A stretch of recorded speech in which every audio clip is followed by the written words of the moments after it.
Om Namaste, very good evening everyone. Welcome again to my YouTube channel GK Law Classes. So here we are back again with yet another video. और आज की video बहुत ही interesting होने वाली है, so and तक उस video के साथ बने रहिए। अगर आज की वीडियो पसंद आए तो उसे डेफिनेटली लाइक और शेयर जरूर कीजिएगा। तो जैसे कि आप सभी लोग जानते हैं कि यूजीसी नेट के फॉर्म्स ऑलरेडी आउट हो चुके हैं और उसमें पेपर 2 जो है हमारा, जो स्पेसिफिकली हम अपने चैनल पे कवर करते हैं, वो है लॉ के रिगार्डिंग। तो पेपर 2 लॉ के अंदर एक बहुत ही इंपॉर्टेंट सब्जेक्ट आता है जिसे हम कहते हैं एनवायरमेंट लॉ। और इसी एनवायरमेंट लॉ का आज हम एक टॉपिक जो है अपने चैनल जीके लॉ क्लासेस पे कवर करने जा रहे हैं। और वो टॉपिक है, जैसे कि आपने बोर्ड के ऊपर देख ही लिया है, नेशनल ग्रीन ट्रिब्यूनल यानी कि एनजीटी का टॉपिक आज जो है हम यहाँ पे कवर करने जा रहे हैं। कुछ इंपॉर्टेंट पॉइंट्स जो है हम इस पर्टिकुलर एक्ट के रिगार्डिंग आज स्टडी करेंगे, इस ट्रिब्यूनल के बारे में जानेंगे। जितने भी पॉइंट्स मैं आज आपके साथ वीडियो के अंदर डिस्कस करूंगी वो सारे ही कहीं ना कहीं प्रीवियस ईयर क्वेश्चन पेपर के अंदर एज एन एमसीक्यू ऑलरेडी पूछे जा चुके हैं। तो हम उन्हीं पर्टिकुलर पॉइंट्स के ऊपर टच अप करेंगे और इसके जो आपके केस लॉज होंगे, पर्टिकुलरली इस पर्टिकुलर टॉपिक के जितने भी केसेस होंगे वो सारे आपको हमारे एक शॉर्ट फॉर्मेट पे हमारे चैनल पे अवेलेबल हो जाएंगे। तो उसे आप जाके YouTube शॉर्ट्स पे चेकआउट कर सकते हैं।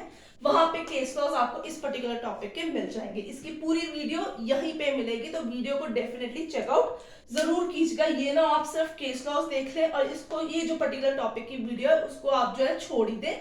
तो दोनों ही चीजें बहुत ज्यादा जरूरी है from the point of view of environment law. तो आइए without any delay let's begin with the video और जानते हैं एनजीटी के बारे में। सो एनजीटी जो है आपकी बेसिकली ये पर्टिकुलर ट्रिब्यूनल जो है it is not a constitutional body. ये आपको सबसे पहले चीज याद रखनी होगी। इस पर्टिकुलर वीडियो को स्टार्ट करने से पहले आपको इस चीज के बारे में पता होना चाहिए that it is not a constitutional body. So this is the one very important question जो बहुत बड़ी एमसीक्यू फॉर्मेट के अंदर पेपर में पूछा जाता है कि whether it is a constitutional body, whether it is a statutory body और व्हाट। तो आपको ये चीज याद होनी बहुत जरूरी है that it is not a constitutional body. Number 2, you have to remember it's a judicial body. ये कॉन्स्टिट्यूशनल नहीं बल्कि एक जुडिशियल बॉडी है। ठीक है, आपको इस चीज के बारे में सबसे पहले पता होना जरूरी है। तो ये एक संवैधानिक कोई बॉडी नहीं है, ये एक जुडिशियल बॉडी है। जुडिशियल बॉडी माने it is N environmental tribunal. ठीक है, ये एक इन्वायरमेंटल ट्रिब्यूनल है जिसका बेसिक काम क्या है, जितना भी इन्वायरमेंट रिलेटेड, फॉरेस्ट या नेचुरल रिसोर्सेज रिलेटेड केसेस हैं इन इंडिया, क्योंकि ये इंडियन टेरिटरी के बेसिस पे बनाया गया, इसका operation within the territory of India है।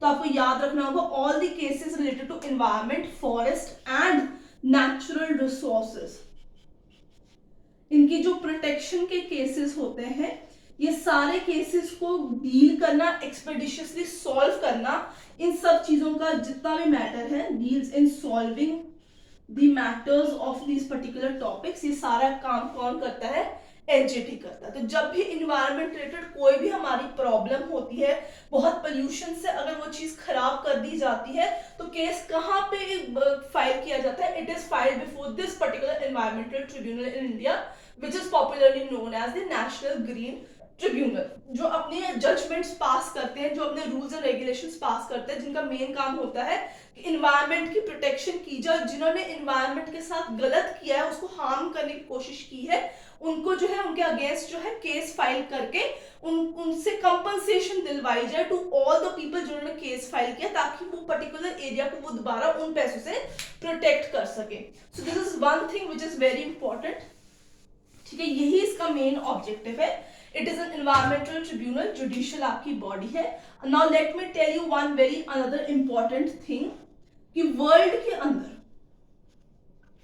World wide we have total only 3 environment tribunals, यानी सिर्फ 3 कंट्रीज ऐसी हैं टोटल, इन टोटल 3 कंट्रीज ऐसी हैं जिनके पास at present environmental tribunal available है।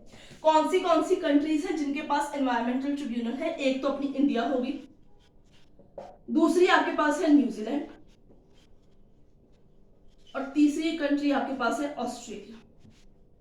यही 3 कंट्रीज हैं जिसके पास एट प्रेजेंट एनवायरमेंटल ट्रिब्यूनल है for expeditiously solving all the cases regarding the protection conservation of environment forest and natural resources।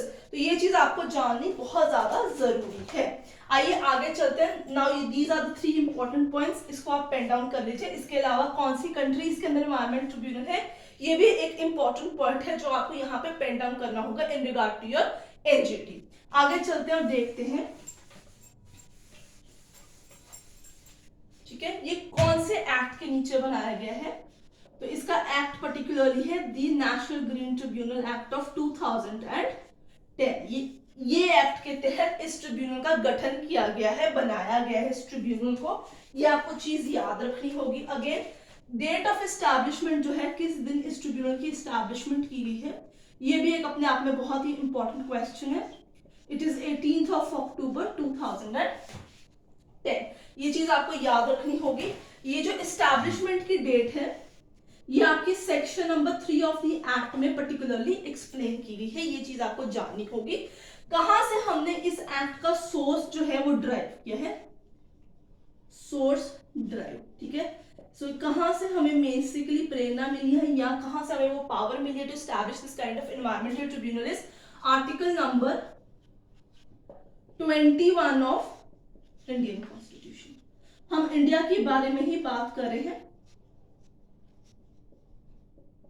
तो हम इंडिया के कंटेक्स्ट में ही यहाँ पे आपको बता रहे हैं। सोर्स जो एनजीटी एक्ट है उसका सोर्स क्या है, article number 21 of the Indian constitution. Now students, I hope आपको वीडियो पसंद आ रही होगी और इंपॉर्टेंट पॉइंट्स जो है वो आप मार्क आउट कर रहे हैं। मैं साथ साथ में टिक कर रही हूँ आपको बताने के लिए कौन से इंपॉर्टेंट पॉइंट्स है।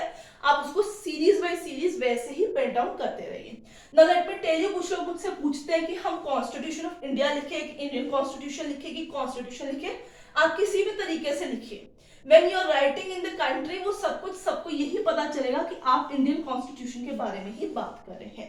So it is not going to differ in any of the way if you write article number 21 of Indian Constitution or of Constitution of India. In every other way, it is going to mean the Indian Constitution only. अगर foreign constitution, अगर हम बाहर की country के constitution की बात करेंगे तो वहां स्पेसिफिकली उस कंट्री का नाम मेंशन हो जाएगा। So it won't differ in any of the cases. आगे चलते हैं। अब सोर्स तो पता चल गया इस एक्ट का हमने कहां से ड्राइव किया। अब जो एक इंपॉर्टेंट क्वेश्चन यहां पे आता है, जेनेसिस यानी नेशनल ग्रीन ट्रिब्यूनल की जो जेनेसिस है, कहां से दिमाग में ख्याल आया इन पर्टिकुलर 3 कंट्रीज को या उस पर्टिकुलर पहली कंट्री को जिसने एनजीटी बनाया होगा या उसने एनवायरमेंट ट्रिब्यूनल बनाया होगा, उसके दिमाग से कहां से आया, रियो समिट ऑफ 1992, ठीक है। सो आई होप आप लोगों ने रियो समिट 1992 डेफिनेटली इसके बारे में पढ़ा होगा। सस्टेनेबल डेवलपमेंट समिट थी ये। तो यहां से असल में इसका जो है शुरुआत हुई, कहीं ना कहीं वहां पर डिस्कशन की गई थी for establishing an environmental tribunal in majority of the countries which are developed and are developing. So this is an important point. आगे चलते हैं। जेनेसिस भी आपको पता होना चाहिए। इस पे जो है 2-3 साल पहले क्वेश्चन आ चुका हुआ है। इसका हेडक्वार्टर्स, ठीक है, इसका हेड ऑफिस कहाँ पे है, हेडक्वार्टर्स कहाँ पे, इसका हेड ऑफिस है न्यू दिल्ली, ठीक है। इसके अलावा भी इसको इंक्लूड करके भी 5 अदर प्लेसेस ऑफ सिटिंग आती है हमारे पास,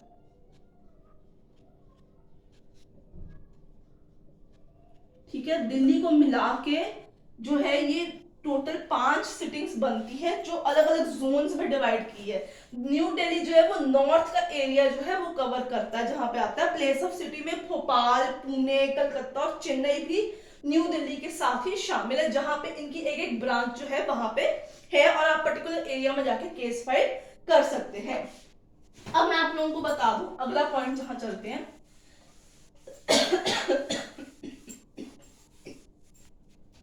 एनजीटी का अगला पॉइंट ये है कि एनजीटी की एस्टैब्लिशमेंट से पहले यानी प्रायर टू 2010 हमारे पास एक अथॉरिटी थी। उस अथॉरिटी का नाम क्या था, उस अथॉरिटी का नाम था नेशनल